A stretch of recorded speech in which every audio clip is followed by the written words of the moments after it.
And now a News 3 follow-through tonight on a story that we have been tracking for more than 4 years, the rebirth of a historically black church in Chesapeake. Back in 2020, a fast-moving fire burned the Gabriel Chapel A.M.E. Zion Church to the ground. News 3 revisited a year later after construction crews broke ground on a brand new church building, holding services outside on the new building's foundation. And we followed the progress of the construction late in 2023. We returned again as church members took their first steps inside the new sanctuary.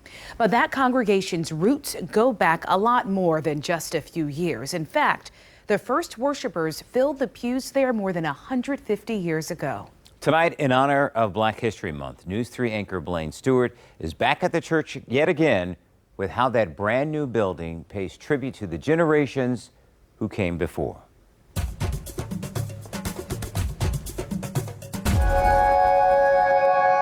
If you want to find out how strong a community really is, you know, it could not exist without the faith of the people. Just look for its foundation.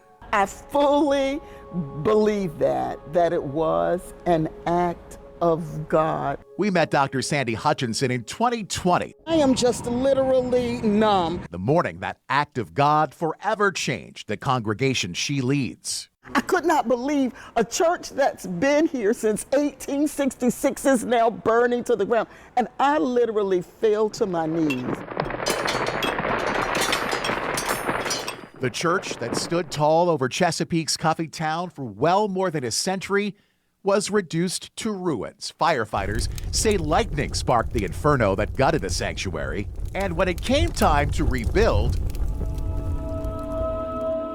the church looked to another fire for inspiration. When there was nothing here, people could have walked away, but they stayed. A flame that's burned in the heart of this community since the very beginning. The church was the center of the community. Gabriel Chapel A.M.E. Zion Church traces its roots to right after the Civil War, built and worshiped in by freed black families. Just about everything in Coffeetown was connected to it. They had their own stores.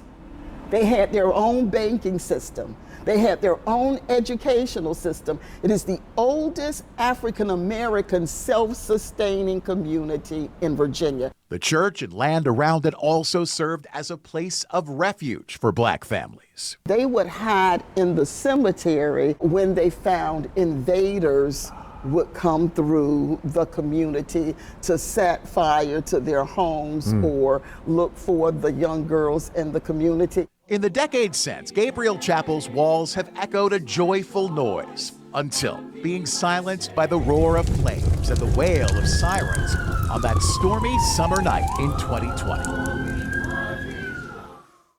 I felt the weight of history on my shoulder. Dr. Hutchinson felt a responsibility to rebuild. Since the church's insurance policy did not cover much of the damage, she started raising money. His mother, Maddie Cuffey. So there's that name again. You see, they're all kind of interrelated. Church members paid for these new windows, etched with the names of parishioners past. Others helped fund everything from the steeple to the seats, all feeling that responsibility to their roots. The older members have put that weight on their children. That's why you teach the history. The church still owes a good bit of money to pay for the rebuild. Dr. Hutchinson says they're praying for donations to help with that, placing this congregation's future in the hands of a higher power.